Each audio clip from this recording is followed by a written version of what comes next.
Good morning, God's beloved church. Happy Sunday buat kita semua. Selamat hari Minggu buat kita semua, baik yang ada di Gedung Sampurna maupun yang nonton dari YouTube. Selamat pagi buat kita semua. Ya, mungkin saudara sedang mendengarkan, sekarang sudah bukan pagi, mungkin siang, sore, malam, jam berapapun saudara mendengarkan YouTube channel ini, saya berdoa saudara semua dalam keadaan sangat amat baik bersama seluruh keluarga saudara, karena saudara adalah anak kesayangan Bapa. Amin. Jadi sekali lagi selamat datang di rumah kita bersama di GBC Jakarta. Apabila ada yang baru pertama kali hadir, selamat datang Ibu, Bapak. Perkenalkan, saya Pastor Fat, boleh panggil Fat biar nggak salah panggil. Oke, hari ini kita akan sama-sama mendengarkan firman Tuhan dan saya berdoa kita semuanya bisa diberkati oleh Tuhan sendiri melalui mulut saya ini. Bukan dari knowledge saya, tetapi dari hati Bapa yang dicurahkan buat kita semua. Jadi hari ini saya mau memulai dengan sebuah cerita, boleh? Boleh ya, kalau nggak boleh nggak apa-apa juga sih, boleh ya? Ya santai aja. Jadi ceritanya gini. Ada seorang wanita parubaya, umurnya mungkin sekitar 50-an lah ya, parubaya ya. Dan dia mengalami serangan jantung. Kemudian dia dibawa ke rumah sakit dan waktu di meja operasi, dia bertanya sama Tuhan, Tuhan, apakah ini waktunya gua? Udah tiba ya? Terus Tuhan jawab apa? Tuhan bilang, no. Lo masih punya waktu 40-an tahun lagi. Wah. Kemudian dia seneng dong. Nah, setelah 2 bulan di masa recovery, dia memutuskan, wah, kalau gue masih punya waktu 40-an tahun, dia memutuskan melakukan operasi plastik. Terus dia sedot semua lemak-lemak yang perlu disedot. Dia melakukan semua makeover yang menurut dia, wah, pokoknya dia ingin menjadi seorang wanita impiannya dia sendiri. Jadi bagian yang perlu disedot, bagian yang perlu dioperasi, semuanya sesuai dengan impian dia yang sempurna. Nah, terus udah dong, udah selesai. Dia pas mau pulang dari rumah sakit, udah selesai nih. Pas mau pulang dari rumah sakit, di parkiran dia ditabrak mobil. Pam! Mati. Pas sampai di surga dia nanya sama Tuhan. Gue gak ngerti Tuhan, kayak 2 bulan lalu kan katanya gue masih punya 40-an tahun. Kok gue sekarang udah di sini? Terus Tuhan jawab gini, sis, sorry, gue gak ngenalin lu lagi. Jadi kira-kira begitu ceritanya. Ya semoga itu lucu ya, dan semoga tidak ada yang tersinggung, tidak ada yang offended. Karena kan ya kita bawa happy aja, oke? Karena memang sukacita itu mungkin lebih tepatnya itu, kalau di luar pergerejaan, ketawa itu adalah obat katanya. Ketawa itu adalah obat. Karena memang yang saya tahu ya, otak kita, intelek kita tidak bisa membedakan ketawa yang benar-benar happy sama ketawa yang dibuat-buat. Tapi dua-duanya ada benefitnya. Jadi ketika kita ketawa, itu tuh ada manfaatnya buat tubuh kita. Nah, itu saudara bisa baca sendiri di YouTube, di Google. Tapi ya itu, kita memiliki suatu janji dari Tuhan yang melebihi itu. Tuhan bukan cuma suruh kita ketawa, tapi Tuhan memberikan kita yang namanya sukacita. Amin. Ketika kita tertawa karena sukacita, itu berbeda sama kita memaksakan ketawa. Bahkan ada yang saya tahu ya, ada terapi yang namanya laughter therapy, something like that. Jadi mereka berkumpul 4-5 orang gitu. Jadi biasanya kan orang berkumpul tuh yoga atau pokoknya ya melakukan olahraga seperti pilates atau apa. Tapi ini mereka berkumpul, ada sesi, oke, mulai. Terus nanti itu nular. Terus nanti ketawa-ketawa. Kalau kita kan seringnya, kalau kita bercanda, ketawa sampai sakit perut, terus yang lain ketawa lagi, itu biasanya kita sebut apa? Holy laughter gitu kan. Tapi ya kita percaya bahwa yang kita miliki itu lebih dahsyat daripada cuman ketawa-ketawa itu. Dan kemarin saya ngobrol sama seorang teman, dia itu backgroundnya adalah sales marketing. Jadi dia bilang dia sering telepon-telepon orang itu buat bikin appointment. Dan dari pengalaman dia bilang gini, saya sering telepon orang yang saya tidak kenal hanya buat mendapatkan appointment dengan dia. Jadi dia bilang ketika dia telepon dia bukan bilang, halo, misalnya Pak Dion nih, Pak Dion lagi dengerin. Halo Pak Dion, ya saya dengan Fedri. Ya Pak, saya mau bikin appointment dengan Bapak. Dia tidak melakukan dengan cara seperti itu. Tapi dia bilang gini, sebelum dia line-nya tersambung sama Pak Dion, dia ketawa dulu. Tut. Tut. Ketika Pak Dion angkat, dia, ya gimana Pak Dion? Gimana kabarnya Pak? Wah, jadi sisa-sisa ketawa itu langsung disambungin ke line telepon dia. Gimana Pak Dion? Iya, saya ini Fedri Pak. Kemarin kita ketemu di Gias itu loh Pak. Gini. Jadi suasananya itu langsung seolah-olah tuh cair. Dibanding dia cuma, halo Pak Dion, ya kenalin saya Fedri Pak, gini. Jadi itu pun, maksudnya ketawa itu ternyata banyak sekali benefit-benefitnya. Selain buat kesehatan, ternyata buat sales and marketing, buat pitching juga ada benefitnya. Tapi hari ini kita bukan mau belajar ketawa. Kita mau belajar, bukan belajar lah ya, kita sama-sama lihat di firman Tuhan sesuatu yang bisa membuat kita ketawa. Atau dasar atau sumber dari sukacita itu. Amin. Jadi, ada sebuah firman Tuhan yang sangat-sangat memberkati saya dan saya juga tahu itu pasti memberkati saudara semua, yaitu di Amsal 17 ayat 22. Nah, jadi beberapa minggu yang lalu Pastor Yudi sudah membawa kita masuk ke subtema kita. Ya. Jadi tahun ini temanya Gereja GBC adalah The Year of the Kingdom of God. Dan the Kingdom of God itu bukan mengenai misi kemana-mana, tapi sudah jelas itu about righteousness, kebenaran, damai sejahtera, dan juga sukacita. Nah sekarang kita 2021 nggak berasa udah mau habis ya. Nggak berasa banget. Itu bukan flies lagi time. Kayaknya superjet udah mau habis 2021. Tapi ya kita percaya kebaikan Tuhan itu tidak pernah habis. Amin. Nah, jadi kita sama-sama lihat di Amsal 17 ayat 22. Di situ dikatakan hati yang gembira adalah obat yang manjur, tetapi semangat yang patah mengeringkan tulang. Hati yang gembira, bukan ketawa-ketawa itu adalah obat yang manjur, tapi hati yang gembira, lebih dari dalam, inside, bukan sesuatu yang hanya di luar. Kalau ketawa aja bisa memberikan benefit, bagaimana atau how much more hati yang gembira. Jadi hati yang gembira itu adalah obat yang manjur. Obat itu apa sih? Obat itu untuk mengobati, betul? Nah, cuman di sini obat yang kita miliki ini, hati yang gembira ini.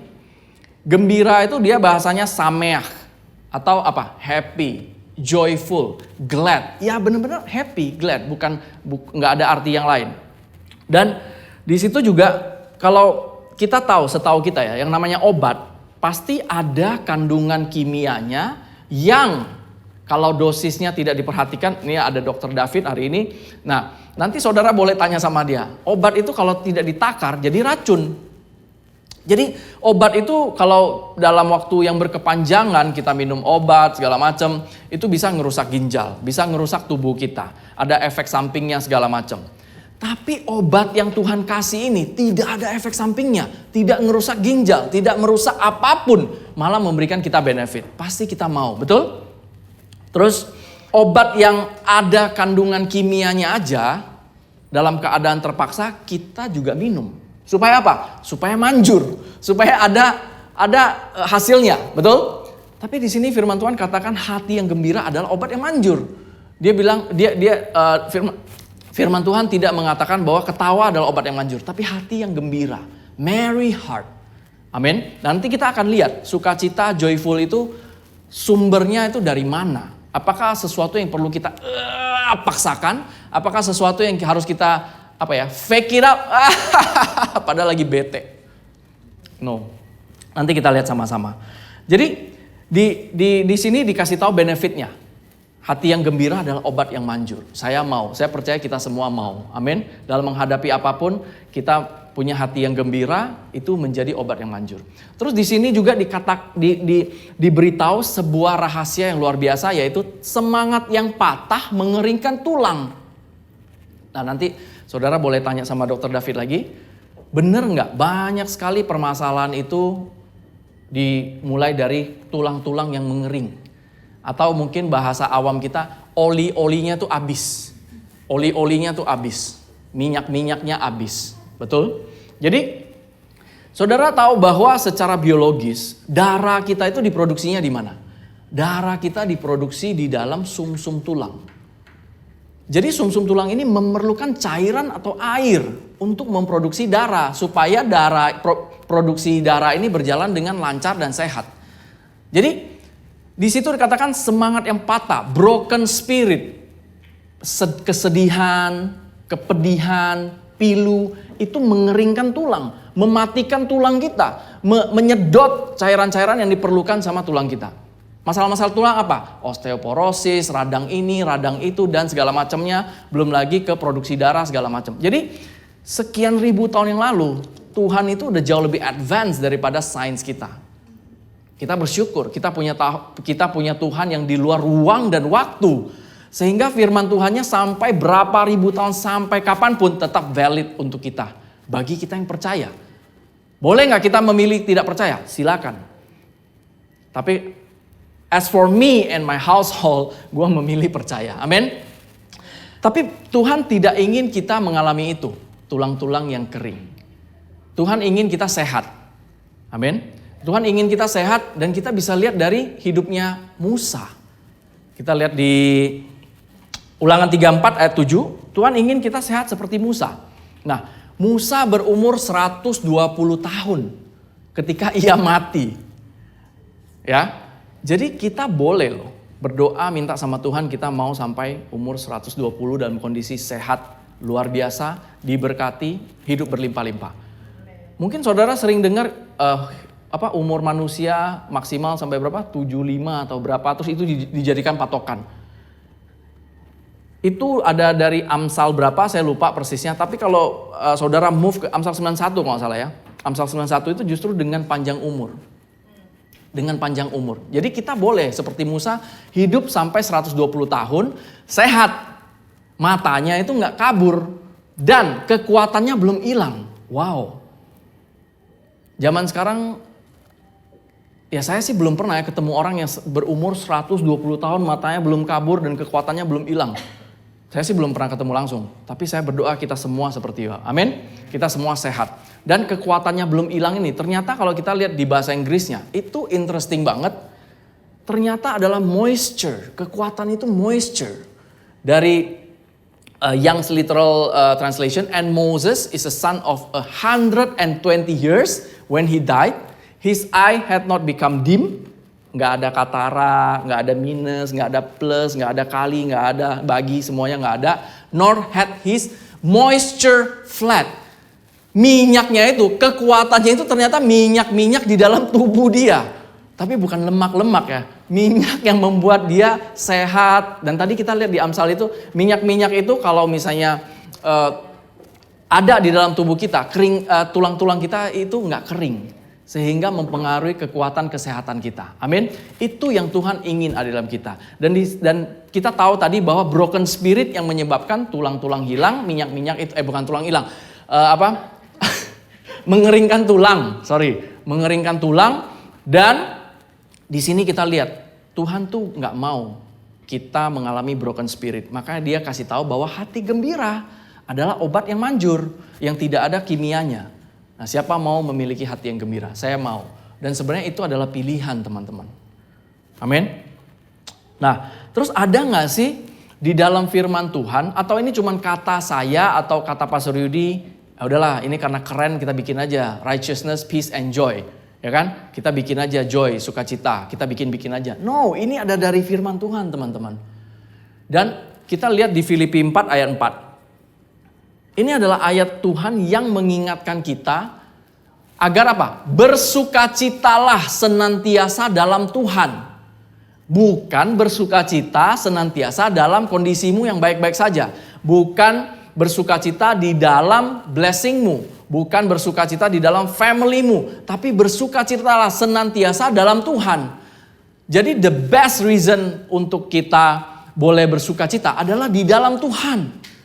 Terus sekali lagi kukatakan, diulangin lagi sama Rasul Paulus, bersukacitalah.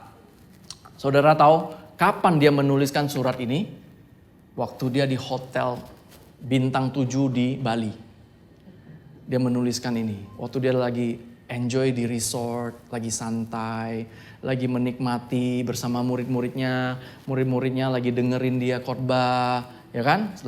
Pokoknya lagi enjoy banget di villa di Bali. No, dia tidak sedang mengalami itu, teman-teman. Dia menuliskan ini waktu dia di penjara. Di dalam penjara dia bisa menuliskan surat mengingatkan orang untuk bersuka cita. Dan diulang-ulang. Kalau saudara search di Google ya. Surat Rasul Paulus yang paling penuh dengan joy. Itu Filipi. Padahal dia berada di dalam penjara. Dan dia menuliskan itu. Ini kita bisa melihat apa? Artinya sukacita itu bukan bergantung dari luar. Wah, ketika saya baca ini, it's a good reminder untuk kita. Karena seringkali kondisi luar itu mempengaruhi dalam. Padahal kita sebagai anak-anak Tuhan, biarlah dari dalam itu mempengaruhi luar. Kita sama-sama belajar. Ini adalah sebuah perjalanan. Bukannya oke, Pastor Yudi, Pastor Fedri, Pastor Lita, Pastor Gat semua udah lulus. No, Sami Mawon, sama aja semuanya. Kita juga terus belajar. Bagaimana kita meresponi. Amin. Jadi seperti tadi worship leader kita, Katari, dia boleh memilih untuk bete. Kan tadi dia ngomong sendiri juga, biasanya pasti bete. Tapi hari ini gak bete. And then kalau dia bete berantem sama Pak Anto. And then ya nyampe di sini nyampe. Tapi dalam kondisi seperti apa ya, digebukin sama masalah. Babak belur, digebukin sama masalah. Ya pelayanan. Tapi dia tidak bisa bersaksi seperti tadi kepada kita. And then pulang harus berbaikan lagi sama Pak Anto. Bikin capek, bikin stres, bikin sakit kepala. Tapi dia memilih apa? Memuji Tuhan. Nah itu namanya bersukacita di dalam Tuhan. Itu salah satu contoh yang live kita langsung lihat hari ini. Amin. Dan kita akan lihat juga bahwa itu bukan sesuatu yang dia bisa pompa. Masalahnya begini, saya pompa biar sukacita saya bisa muncul. No. Amin. Jadi kita lihat bahwa dalam kondisi seperti itu Rasul Paulus memilih bersukacita. Rasul Paulus itu kita tahu bahwa adalah the apostle of grace. Rasul kasih karunia. Dia mendapatkan Injil kasih karunia ini bukan dari Petrus atau siapa. Dia mendapatkan langsung dari Tuhan Yesus. Dan kita lihat apabila kita juga fokus kita adalah sama kebaikan Tuhan, sama kasih karunia Tuhan. Kita percaya buahnya juga akan seperti Rasul Paulus. Amin. Jadi bukan sesuatu yang harus kita usahakan. Kamu datang ke GBC hari ini, kamu sudah mendengarkan khotbah hari ini, kamu harus bersukacita ya. Awas kalau kamu nggak sukacita, awas lo. Nanti dicek sama Pastor Yudi lo. Awas lo, hati-hati lo. Enggak seperti itu. Ya, kita lihat bahwa, tadi saya katakan bahwa sukacita itu bukan bergantung sama kondisi luar, tapi dari dalam. Itu buat saya aja udah sebuah kabar baik yang luar biasa. Karena saya tidak bisa mengusahakan sukacita itu. Amin. Yang kedua, sukacita itu adalah buah. Wow, kalau buah itu bisa nggak kita memaksakan buah itu muncul? Tidak bisa. Buah itu dia bertumbuh secara naturally. Amin. Jadi di mana ayat yang tertulis bahwa sukacita adalah buah. Nah ini juga sudah pernah disampaikan oleh Pastor Yudi juga di Galatia 5 ayat 22. Tetapi buah roh. Saya ulangin lagi ya, buah roh bukan buah-buah roh. The spirit the fruit of the spirit. Bukan the fruits of the spirit. Jadi itu sebenarnya satu buah, isinya banyak. Tetapi buah roh ialah kasih, and then sukacita, damai sejahtera, kesabaran, kemurahan, kebaikan, kesetiaan, dan ada lagi saya nggak tulis. Jadi ada 9 total buah roh itu di dalam satu buah itu. Nah kita lihat dari ayat ini kita baca bahwa ternyata sukacita itu adalah buah roh. Dan saudara dan saya sudah hidup di dalam rohnya Tuhan. Rohnya Tuhan sudah ada di dalam kita. Kita tidak perlu mengusahakan lagi roh itu supaya hidup di dalam kita. No. Tapi di sini dikatakan yang pertama-tama adalah apa? Kasih. Nah, kasih kita sudah berulang-ulang. Kita baca, kita diingatkan, kita mendengarkan khotbah bahwa kasih itu bukan kasih kita kepada Bapa.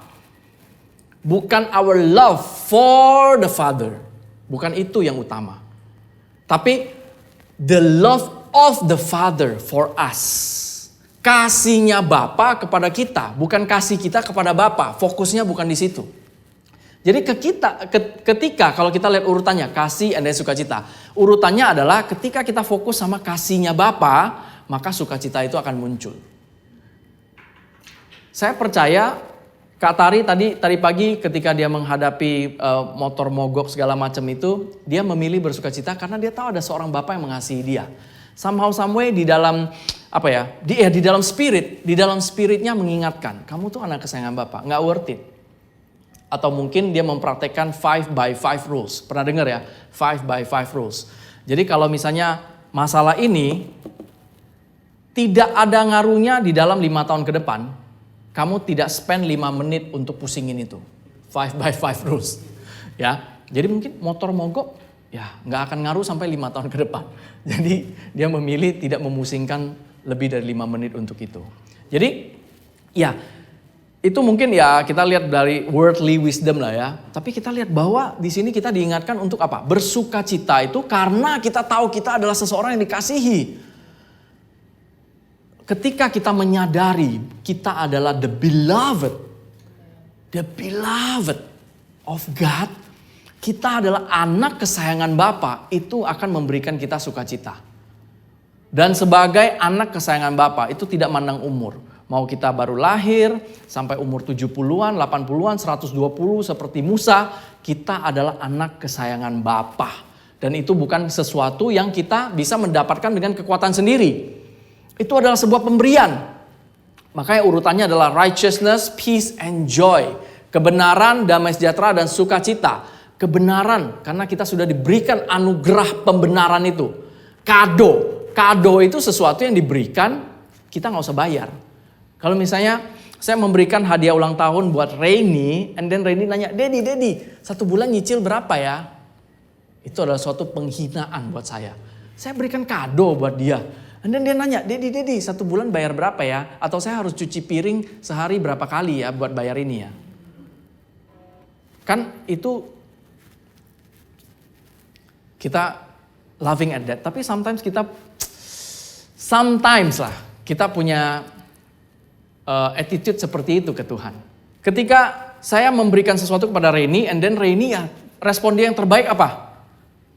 Thank you and enjoy it. Betul? Begitu juga dengan kasihnya Bapa kepada kita. Tuhan Yesus sudah mati buat kita, buat saudara dan saya. Ketika kita masih berdosa aja dia udah mati buat kita. Apalagi sekarang kita adalah anak-anak kesayangan dia. Anak-anak kesayangan Bapa.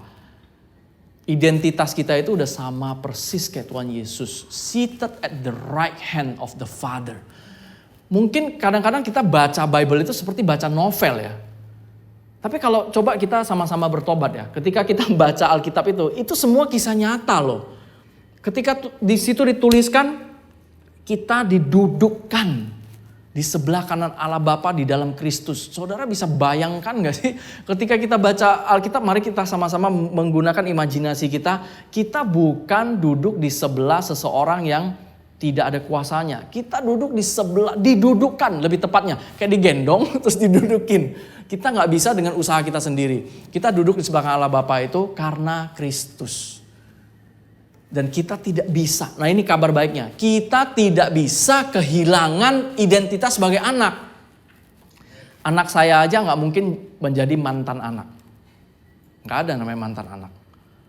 So, dengan kita menyadari kasihnya Tuhan, maka sukacita itu akan muncul.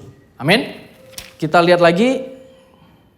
Nah, ada satu bagian firman Tuhan yang Tuhan Yesus membicarakan mengenai sukacita. Dan itu adalah momen-momen sebelum Tuhan Yesus dikhianatin. Tuhan Yesus tahu nggak dia akan dikhianatin, dia akan mengalami penderitaan-penderitaan itu. Tapi yang dia impartasikan, yang dia sampaikan itu apa? Sukacita. Kira-kira tampangnya Tuhan bete nggak waktu dia ngomongin ini? I believe tidak. I believe tampangnya Tuhan ketika dia mengimpartasikan sukacita ini di momen-momen terakhir dia sebelum dia ditangkap segala macam. Penuh sukacita. Dan sukacita itulah yang diimpartasikan kepada murid-muridnya pada waktu itu. Dan murid-muridnya bisa melihat, wow, mereka bisa mengingat, detik-detik sebelum dia ditangkap di itu, dia masih memberitahukan kita mengenai apa? Sukacita. This kind of joy yang dia berikan buat kita. Joy, sukacita yang tidak bergantung sama kondisi luar yang Tuhan berikan buat kita. Amin. Jadi di situ dikatakan Yohanes 15 ayat 11-12, semuanya itu kukatakan kepadamu supaya apa? Ini adalah desire-nya Tuhan. Gue ngomongin itu semua, nanti saya akan tunjukin. Supaya sukacitaku, wow, sukacitanya Yesus. Sukacitaku ada di dalam kamu. Dan sukacitamu menjadi penuh. Jadi sukacita kita ini sumbernya adalah dari Tuhan. Dan Tuhan sudah memberikan sukacita itu buat kita. Supaya apa? Sukacita kita menjadi penuh. Dalam menghadapi surrounding punya challenge segala macam. Pandemi, pandehi, pandesi, pandeyu segala macam. Itu Tuhan maunya kita tetap memilih sukacita. Dengan mengingat kebaikan cinta kasih-Nya. Dan inilah perintahku, yaitu supaya kamu saling mengasihi seperti aku telah mengasihi kamu. Tuh, kan kita harus saling mengasihi. Itu adalah sebuah perintah. Saya mau katakan sekali lagi, kita bisa mengasihi karena Dia yang terlebih dahulu mengasihi kita. Kalau kita tidak mengalami kasih-Nya Tuhan, saya guarantee 100% kasih-Nya kita itu sangat terbatas. Tapi kalau kita menerima kasih-Nya dulu, and then kita mencurahkan kasih-Nya itu, maka itu adalah kasih yang tidak terbatas. Jadi kita di-charge dari sumber yang tidak ada batasnya, baru kita bisa supply. Kalau kita mengusahakan memompa kasih dari kita untuk kita mengasihi istri, mengasihi suami, mengasihi anak, itu terbatas. Tapi ketika kita menerima dari supply yang tidak ada batas, maka kita juga bisa supply ke orang-orang sekitar kita. Nah, di sini Tuhan itu desire-nya pengen sukacitanya Dia ada di dalam kita. Itu adalah wish-nya Tuhan. Itu adalah sesuatu yang luar biasa teman-teman. Karena Dia tahu sukacita hati yang gembira itu adalah obat. Bisa memberikan kita benefit. Maka Dia mau sukacitanya Dia yang tidak bergantung sama kondisi luar penuh di dalam kita. Sukacitanya Dia yang penuh dalam kita. Jadi ketika Tuhan dalam kondisi seperti itu, Dia memilih tetap bisa bersukacita.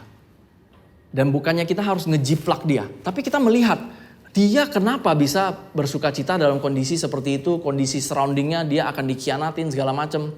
Karena Dia selalu Father's love conscious.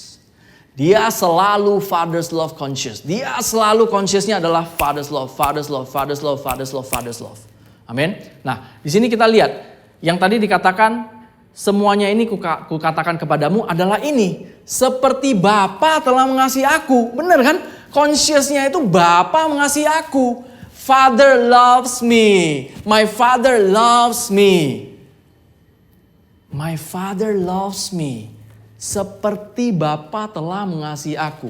Bukan Bapa akan mengasihi aku. Bapa telah mengasihi aku. Bahkan Tuhan Yesus, waktu Dia belum melakukan pelayanan apapun, Dia baru dibaptis, baru mau memulai pelayanannya. Ada suara dengan JBL yang keren banget, sound system yang jauh lebih keren, audible, terekam. Bukan terekam ya, maksudnya tercatat di dalam Bible. Dikatakan apa? Ini Tuhan Yesus belum melakukan apapun loh. Belum membangkitkan orang mati, belum mengubah air menjadi anggur, sama sekali belum. Tuhan Yesus begitu Dia selesai dibaptis, and then ada burung merpati, and then ada suara yang berkata, Bapa surgawi berkata, inilah anakku yang kusukai, yang biasa-biasa aja. No, inilah anakku yang kukasihi. Kepadanya lah aku berkenan. Itu yang kick off Tuhan punya pelayanan. Sampai detik-detik terakhir Dia mau dikhianatin. Ini udah detik-detik terakhir Dia akan dikhianatin. Yudas akan pergi bla bla bla. Sampai detik-detik terakhir consciousnya Tuhan apa? From the beginning until the end. Father's love. Father's love. And then dia mengimpartasikan kepada murid-muridnya sukacitanya. Jadi seperti Bapa telah mengasihi aku, demikianlah. Karena dia sudah terima supply dari Bapa, maka aku telah mengasihi kamu. Tinggallah di dalam kasihku itu. Abide in my love. Tinggal di dalam kasihnya Tuhan itu seperti apa sih? Harus tinggal di GBC? No. Tinggal di dalam kasih itu ya selalu menyadari kasihnya itu. Ban bocor, motor mogok, kita menyadari Tuhan mengasihi kita. Mungkin Tuhan sedang menyelamatkan kita dari sesuatu yang kita tidak tahu. Tinggal dalam kasihku. Apapun yang terjadi itu karena Tuhan mengasihi kita. Amin. Jikalau kamu menuruti perintahku, kamu akan tinggal di dalam kasihku. Stay. Bukan do apa. Tuhan cuma minta kita stay in His love. Seperti aku menuruti perintah Bapakku dan tinggal di dalam kasihnya. Dia memberikan contoh orang-orang yang tinggal di dalam kasihnya apa? Dia selalu conscious. Waktu ada kebutuhan 5.000 laki-laki nggak ada makan, mungkin total 20 ribuan orang. Yang dia lakukan apa? Mengucap syukur sama Bapa. Waktu Lazarus mati, dia lakukan apa? Terima kasih Bapa. Always Father conscious. Masalah kecil, sedang, besar, XL, triple XL, semuanya. Bring it to Father. Thank you Father. That kind of attitude. That kind of attitude. Terlebih sekarang kita sedang menghadapi pandemi di seluruh dunia. Bukan cuma Indonesia, bukan cuma Jakarta. Seluruh dunia lagi menghadapi pandemi. Jadi di sini terlebih kita lebih perlu mengingatkan kita lagi akan kasihnya Bapa. Sehingga ketika kita memilih tinggal di dalam kasihnya Bapa, sukacitanya kita akan menjadi penuh. Amin. Dan kita bisa mengambil keputusan-keputusan yang tidak mencelakakan kita. Kalau tadi pagi Katari responnya berantem, menyalahkan Pak Anto, and then Pak Anto juga lagi kurang baik kondisinya, and then hajar balik. Waduh, bisa-bisa hari ini nggak ada WL kita. Betul ya? Itu adalah kemungkinan-kemungkinan. Tapi ya kita melihat kebaikan Tuhan itu, kasihnya Tuhan itu yang membuat Katari memilih untuk meresponnya seperti tadi pagi. Nah, dalam menghadapi kondisi-kondisi kita, masalah kesehatan, masalah ekonomi, masalah keluarga, masalah anak, segala macam. Seringkali kita berasa sukacita kita itu seperti dicolong. Pernah gak berasa? Aduh, gara-gara motor mogok nih sukacita gue hilang. Aduh, gara-gara suami gue nih. Aduh, gara-gara istri gue nih. Aduh, gara-gara anak gue nih. Aduh, gara-gara cowok gue nih. Gara-gara cewek gue nih. Gara-gara bisnis gue nih. Gara-gara COVID nih. Mr. COVID disalahin juga. Jadi kita sering berasa sukacita kita itu seperti dicolong. Kita kecolongan nih. Kehilangan sukacita itu karena dimaling. Ya, seperti itu kadang-kadang kita berasa ya. Nah, tapi ada firman Tuhan juga yang mengatakan bahwa jangankan dicolong, dirampas, dirampok pun sebenarnya nggak bisa. Wow, ini memberikan saya sebuah encouragement lagi. Tidak ada yang bisa merampas sukacita yang diberikan sama Tuhan. Karena apa? Karena Tuhan yang memberikan. Amin. Kalau misalnya kita yang mengusahakan, maka kita bisa kehilangan itu. Puji Tuhan. Sama juga dengan keselamatan kita. Bukan kita yang mengusahakan keselamatan kita. If you don't earn it, how can you lose it? Kalau bukan kamu yang mengusahakan itu, bagaimana kamu bisa kehilangan itu? Kalau kamu hanya menerima keselamatan sebagai anugerah, begitu juga dengan sukacita. Itu juga sebuah anugerah yang Tuhan berikan buat kita. Amin. Jadi seringkali kita berasa sukacita itu seperti dicolong. Wah, dijambret. Karena tampang suami gue begini, karena tampang istri gue begini, karena anak gue begini, karena ini begitu, karena ya gara-gara Zoom sih, ya wifi-nya kok lemot banget sih, aduh Zoom-nya sering ke lempar-lempar, itu kan bahasa kita sekarang ya. Ada yang bilang gini, sekolahnya daring, orang tuanya jadi darting. Sekolahnya daring, orang tuanya jadi darting. Wah, Rita langsung gini-gini. Welcome home Rita. Jadi ya seolah-olah itu bisa segala sesuatu yang terjadi di luar itu bisa mencuri sukacita kita. Tapi kita mau balik ke firman Tuhan lagi. Apakah benar seperti itu? No, no, no. Puji Tuhannya no. Saya mau declare sekali lagi no. Firman Tuhannya mana? Kita lihat sama-sama di Yohanes 16 ayat 22. Sorry. Kita balik lagi. Yohanes 17 ayat 13 dulu. Ini adalah doanya Tuhan Yesus detik-detik sebelum dia dikhianatin, ditangkap, dan kemudian menuju ke penderitaan ke salib. Ini adalah detik-detik dia sebelum dikhianatin. And then penting gak sih doa dia momen-momen terakhir? Nah, salah satu bagiannya itu dia berbicara seperti ini. Dia berdoa kepada Bapa dan salah satu isi doanya adalah ini. Tetapi sekarang aku datang kepadamu, kepada Bapa ya. Dan aku mengatakan semuanya ini sementara aku masih ada di dalam dunia. Supaya penuhlah sukacitaku di dalam diri mereka. Wah. Bisa ngerasain gak sih detik-detik dia sudah mau dikhianatin, dia sudah mau ditangkap, dia mengalami penderitaan itu. Dia 100% manusia, dia 100% Tuhan, dia juga bisa mengalami ketakutan dan penderitaan itu. Tapi last minute itu, ini doanya Yesus. Dia mau apa? Supaya penuhlah sukacitaku di dalam mereka. Tuhan bukan cuma memberikan sukacitanya seiprit-seiprit. Yang Tuhan minta kepada Allah Bapa adalah supaya apa? Sukacitanya dia, sukacitanya Tuhan Yesus penuh di dalam kita. Wow, dengan baca ayat ini aja saya bersukacita. Saya nggak tahu saudara-saudara. Dan kita lihat di versi Amplified-nya. Nah, and now I'm coming to you. Tuhan katakan, saya datang kepadamu Bapa. I say these things while I'm still in the world. Saya masih di dunia ini, saya katakan kepada engkau Tuhan, supaya my joy, Tuhan Yesus katakan, supaya sukacitaku bisa dibuat menjadi penuh, full, and complete, lengkap, dan perfect in them. Ini Tuhan Yesus berdoa untuk murid-muridnya. Saya percaya ini berlaku buat kita juga. Buat kita yang sedang mengalami penderitaan, challenge, struggle, permasalahan, pergumulan, apapun itu. Sakit penyakit, finansial, keluarga, parenting, apapun itu.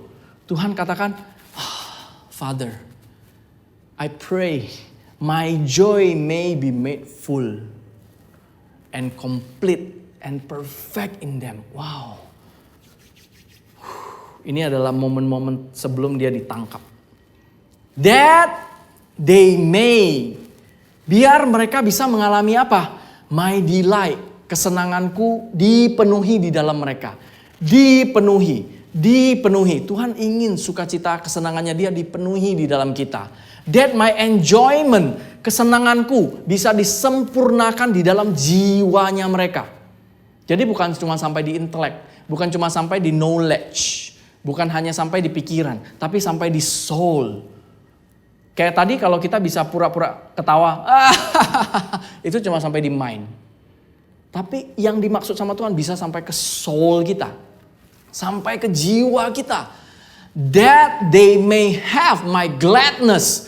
Biar mereka bisa mempunyai sukacitaku di dalam mereka. Mengisi hati-hati mereka. Ini kalau doa kita buat anak kita aja, ini is a powerful prayer loh. Ternyata melebihi itu. Ini adalah doanya our Savior, juru selamat kita kepada Bapaknya, kepada Bapa kita juga, supaya kita mengalami itu. Praise God.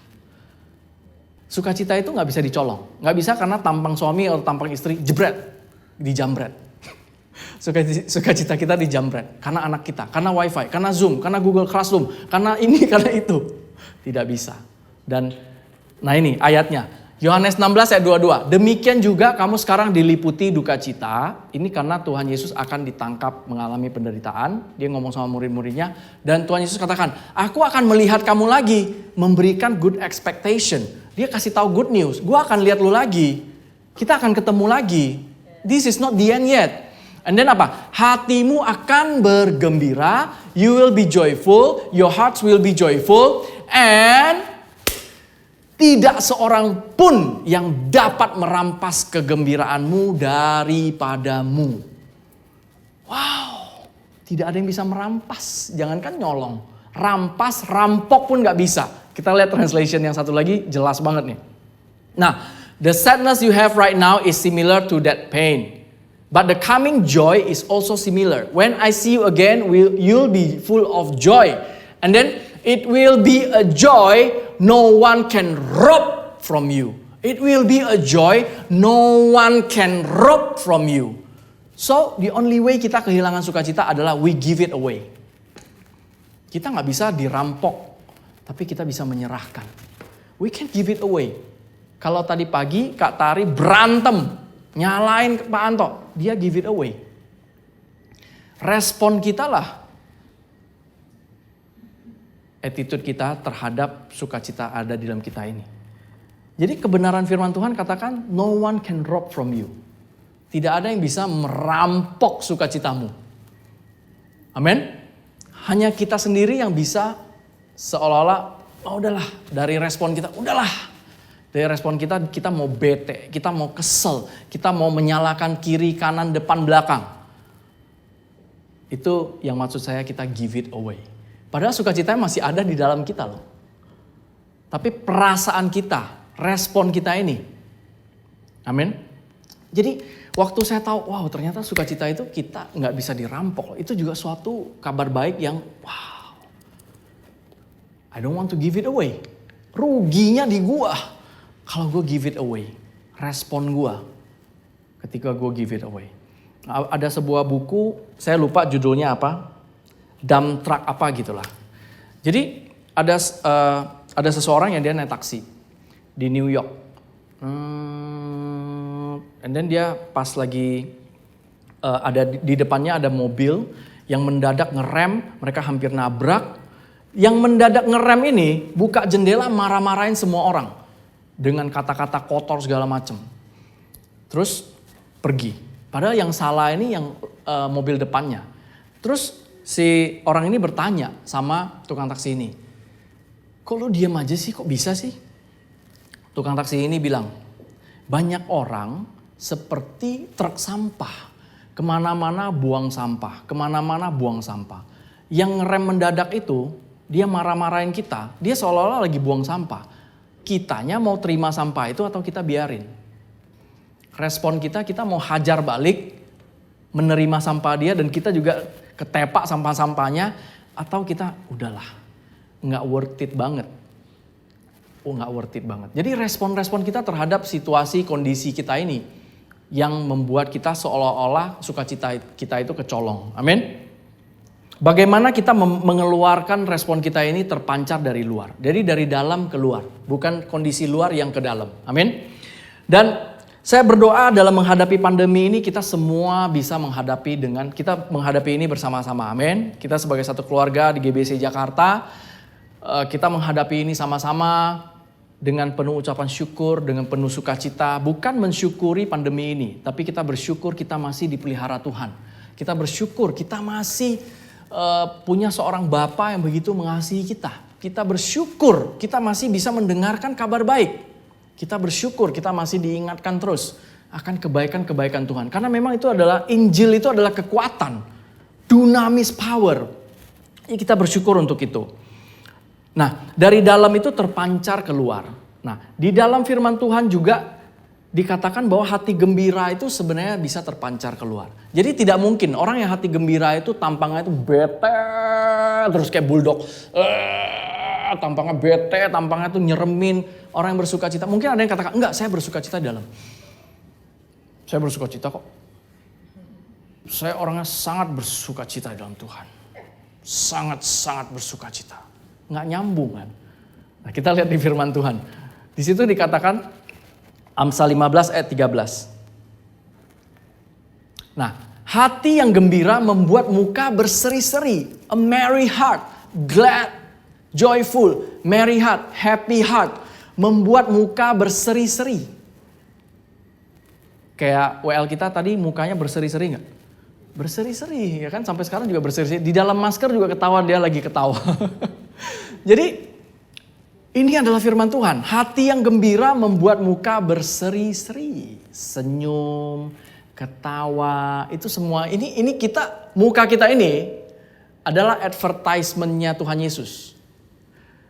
Kira-kira teman-teman kita yang non-believer, teman-teman kita yang belum percaya, kalau mereka melihat kita tampangnya selalu bete, and then kita bilang, God is good. God is so good in my life. Tuhan saya adalah Tuhan yang penuh sukacita. Tapi tampang kita bete terus, bawaannya bete terus. Kira-kira dia tertarik gak sih mau tahu tentang Tuhan Yesus, mau tahu tentang Tuhan? Ya pasti enggak lah, benar gak? Walaupun Tuhan tidak butuh advertising ya. Tapi ya itu, benefitnya itu bukan untuk Tuhan loh. Benefitnya untuk kita. Tapi kita tahu, muka kita berseri-seri itu bukan karena kita pakai produk yang 5 juta, 10 juta, bukan. Tapi karena hati yang gembira. Hati yang gembira. Nanti saya akan, nanti saya akan tunjukin sebuah video, nanti. Nah ini hati yang gembira membuat muka berseri-seri. Wah, smiling face. Saudara lebih demen kalau misalnya ada 2 kumpulan orang. Satunya tuh tampangnya bete semua. Satu lagi tampangnya agak senyum-senyum. Ngelihat kita senyum. Kalau misalnya dua-duanya saudara gak kenal. Nyamperin yang mana? Hah? Nyamperin yang senyum kan? Itu emang nature-nya kita. Kita suka. Memang Tuhan udah put inside us. Kita suka sesuatu yang joyful. We are human. Jadi di sini katakan hati yang gembira membuat muka berseri-seri. Praise God. Put a smile on our face. Senyum itu susah gak sih? Enggak. Apalagi ketika kita tahu Tuhan begitu mengasihi kita. Tuhan begitu tergila-gila mengasihi kita. Itu membuat kita tersenyum secara alami. Bukan sesuatu yang harus dipaksa-paksa. No, gak perlu. Ketawa. Mungkin ada yang bilang, aduh saya gak mau ketawa. Nanti ada garis-garis apa sih?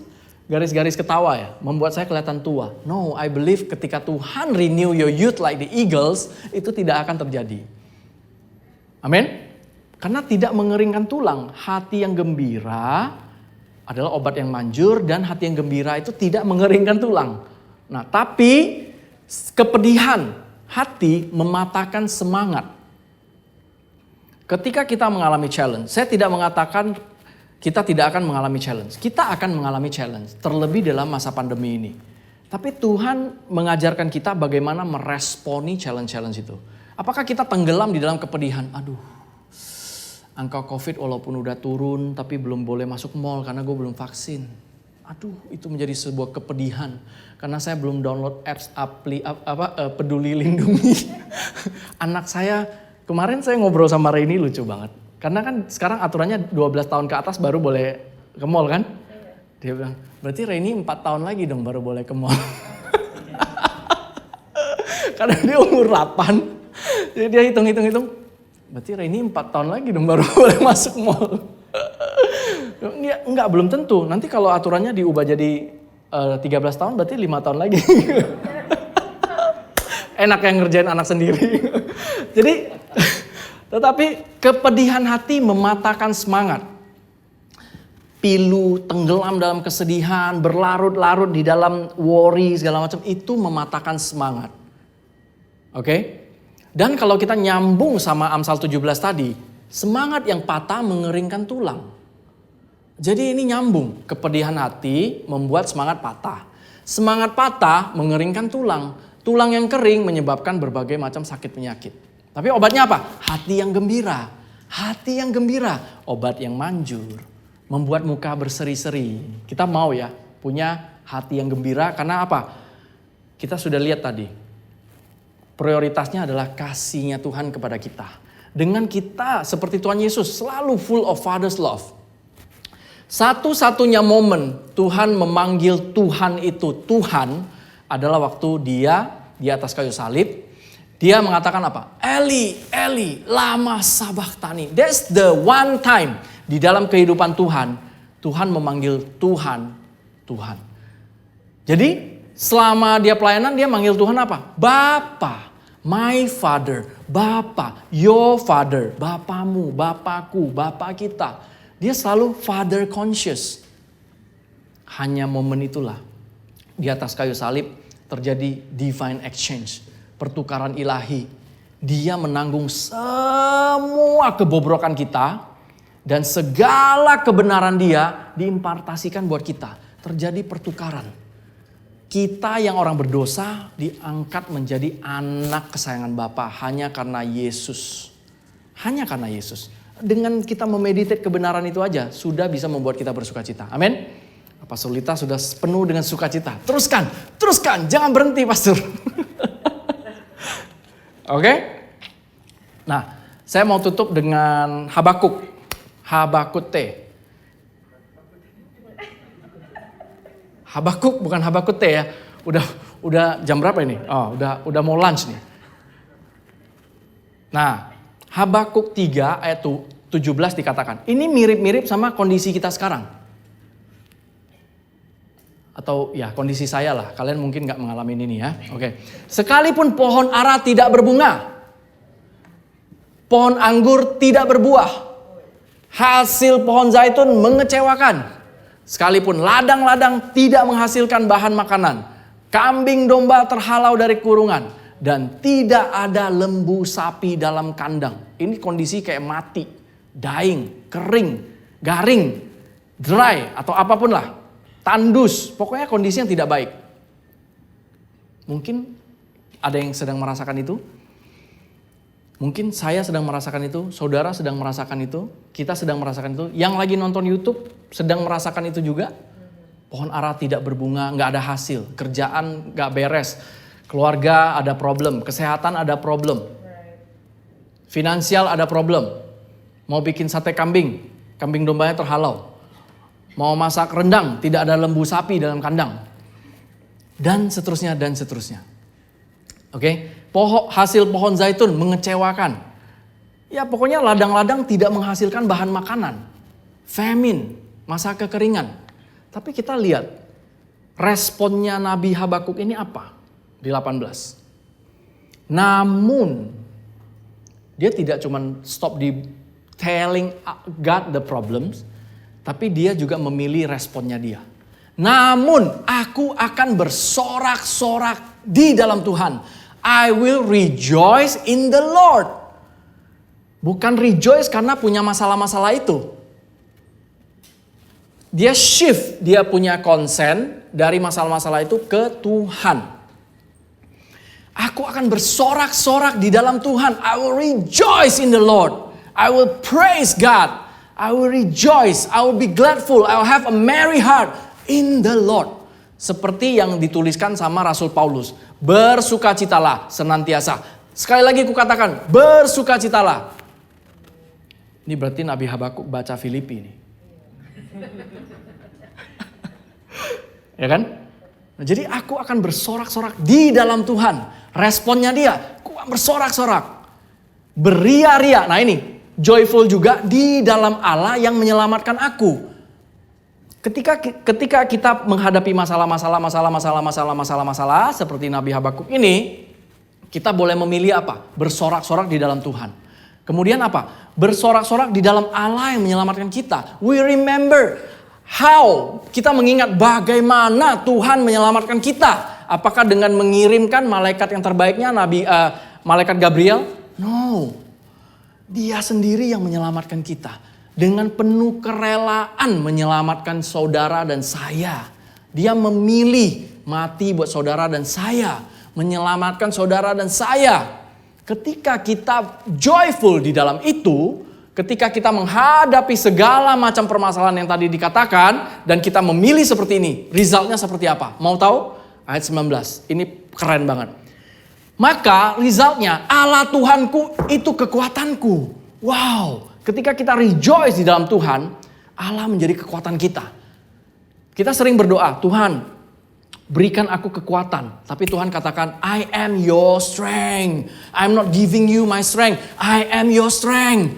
Dalam menghadapi segala kondisi-kondisi itu, Tuhan katakan, di sini firman Tuhan kita lihat, Allah Tuhanku itu kekuatanku. Ketika kita apa? Rejoice in the Lord.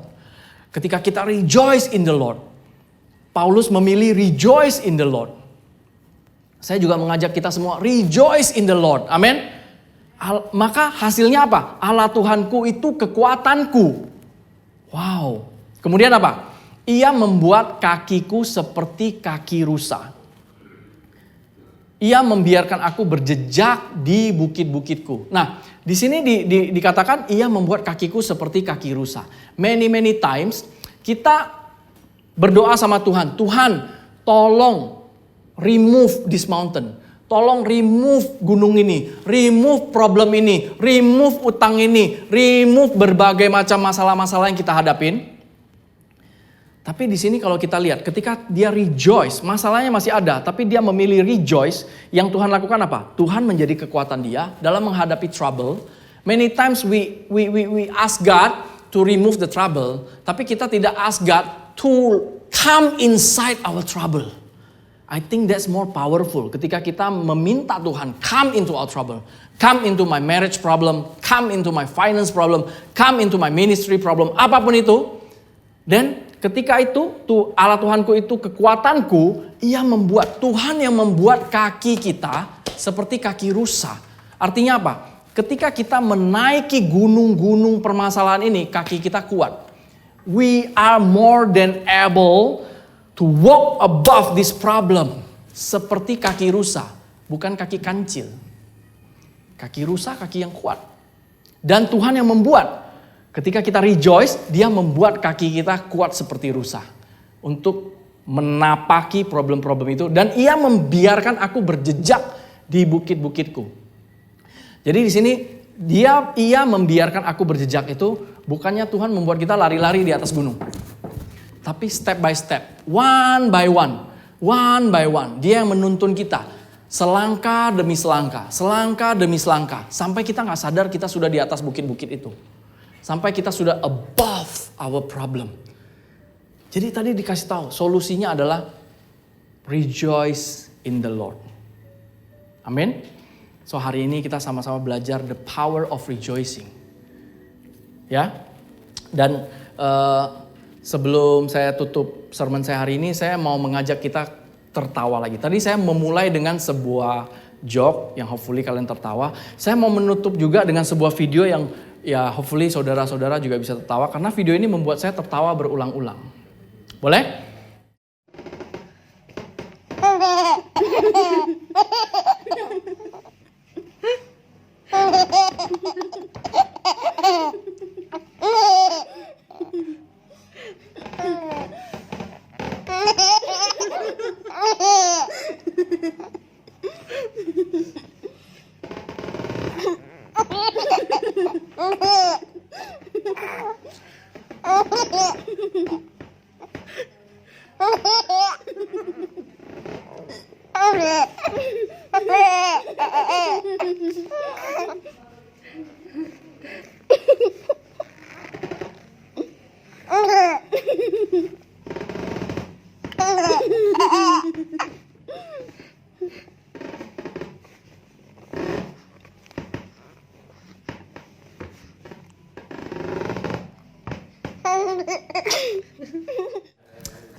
Ya, jadi itu ya hopefully membuat saudara-saudara tertawa juga. Jadi kemarin saya pikir, I just want to share my joy with you all, ya, bukan mau pamer apa. Ganteng sih biasa-biasa aja kayak dedinya. Cuman maksud saya anak-anak itu begitu gampang tertawa loh. Kita bingung dia ketawa apa, makanya kita rekam. Cuman ada suara apa yang lucu. Tapi they are laughing without reason. Somehow, some way. Jadi memang secara saintifik waktu anak kecil itu tertawanya jauh lebih banyak daripada adults. Karena adults ya mungkin lebih banyak mikir sebelum tertawa. Saya tertawa benefitnya apa segala macam lah ya. Mungkin lebih banyak mikir karena lebih banyak permasalahan. Anak-anak kan carefree. Tapi kalau kita bisa belajar dari anak-anak kecil, mungkin kita bisa lebih sering punya hati yang gembira. Dia nggak mikir, nanti dia sekolahnya gimana, nanti dia bayar ini gimana, bayar itu gimana, bayar rental gimana, segala macam. Dia tidak perlu memikirkan itu. Tapi saya bukannya suruh saudara tidak usah mikir ya. Ketika kita memikirkan semua tanggung jawab kita sama-sama rejoice in the Lord. Kita percaya Tuhan yang menjadi kekuatan kita.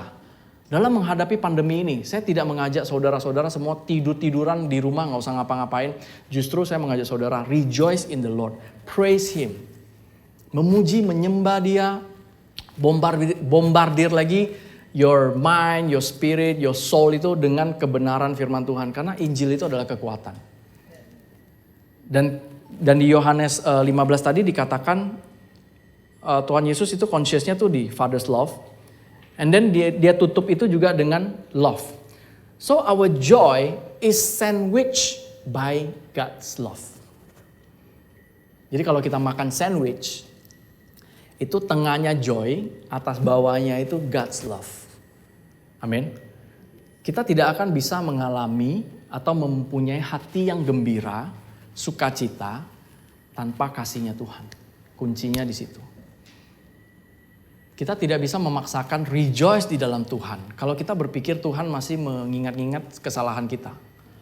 Kita tidak bisa bersuka cita di dalam Tuhan. Kalau kita melihat Tuhan itu seperti seorang bapa yang kapan-kapan tuh bisa hajar kita. Dengan sakit penyakit, dengan permasalahan. No. Tapi kalau kita memandang dia seorang bapa yang baik. Tuhan Yesus yang begitu baik mengasihi kita, mati buat kita. Maka sukacita itu akan timbul. Amin. I'm done, sorry panjang banget.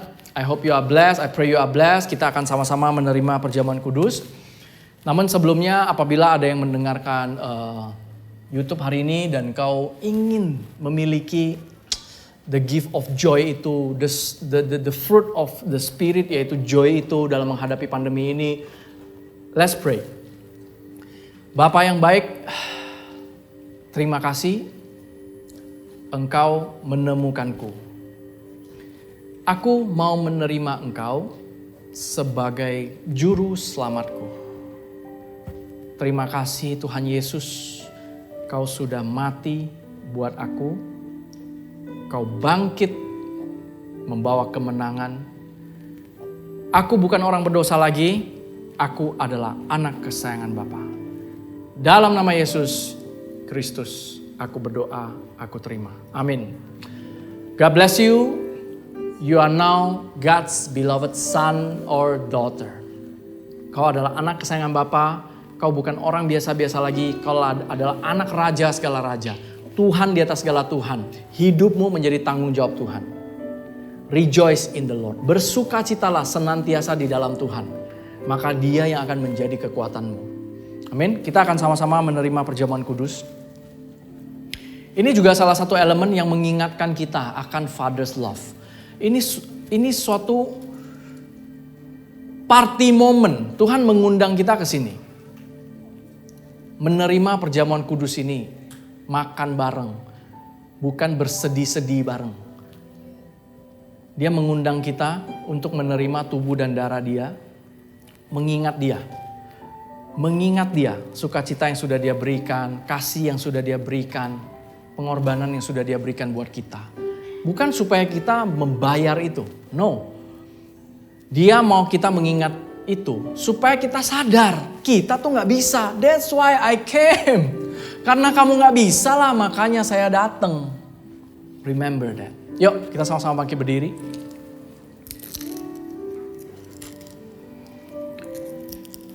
Thank you Father.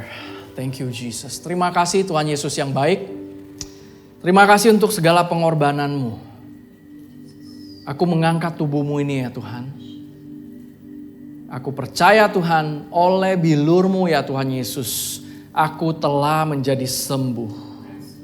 Aku bukan budak sakit penyakit lagi. Aku adalah orang yang sehat. Penuh kemakmuran. Penuh damai sejahtera-Mu. Karena Engkau ya Tuhan Yesus. Hanya karena Engkau ya Tuhan Yesus.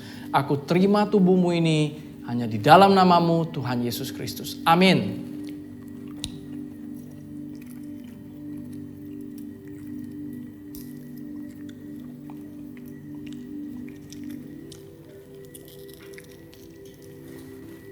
Thank you Jesus. Terima kasih Tuhan Yesus untuk tubuh-Mu. Tuhan kami juga mengangkat cawan darah ini ya Tuhan.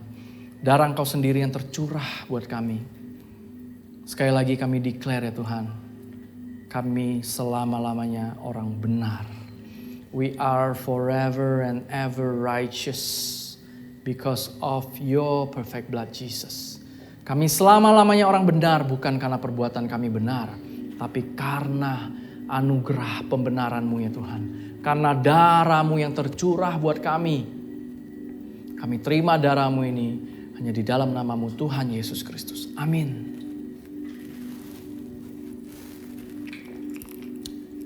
Thank you Lord, thank you Lord, thank you Lord. Terima kasih Tuhan untuk tubuh-Mu dan darah-Mu Tuhan. Yang memberikan kami sukacita ya Tuhan. Kaulah sumber sukacita kami, Kaulah sumber kasih karunia kami, Kaulah sumber kasih-Mu ya Tuhan. Terima kasih Tuhan untuk segala kebaikan-Mu yang terus Engkau lakukan dalam kehidupanku. Aku berdoa untuk semua jemaat-jemaat GBC dipenuhi dengan sukacita-Mu ya Tuhan. Dipenuhi dengan hati yang gembira dari Engkau ya Tuhan. Dipenuhi dengan cinta kasih-Mu dalam menghadapi pandemi ini ya Tuhan. Tidak ada gunung yang terlalu besar buat Engkau ya Tuhan. Ketika kami bersukacita di dalam Engkau Tuhan, Engkau yang menjadi kekuatan kami ya Tuhan. Engkau yang membuat kaki kami seperti kaki rusa ya Tuhan. Menapaki bukit-bukit itu semua ya Tuhan. Sampai semua problem itu ada di bawah kami ya Tuhan. Ketika kami rejoice di dalam Engkau. Ketika kami memilih bersukacita, bersorak-sorai di dalam Engkau ya Tuhan. Thank you Lord, thank you Lord. In Jesus' mighty name, thank you Lord, I pray. Amen. Okay, God's beloved church, are you ready to receive God's blessings? Mari kita sama-sama mengangkat tangan. God's beloved church, pulanglah dengan damai sejahtera. Dimanapun engkau berada, engkau dipenuhi dengan sukacitanya Tuhan. Kau dipenuhi dengan damai sejahteranya Tuhan. Kau adalah anak yang dikasihi oleh Bapa. Kau sangat-sangat berkenan pada Bapa. Kau dipenuhi dengan kasih karunia Bapa. Apapun yang kau lakukan, Bapa yang membuat berhasil. Ia yang membuat kakimu kuat seperti rusa. Ia yang membuat sukacitamu berlimpah-limpah. Ia juga yang membuat hatimu gembira.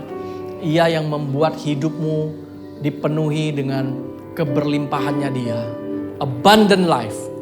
Yang sudah terima berkat, sama-sama kita katakan amin. God bless. Have a blessed Sunday.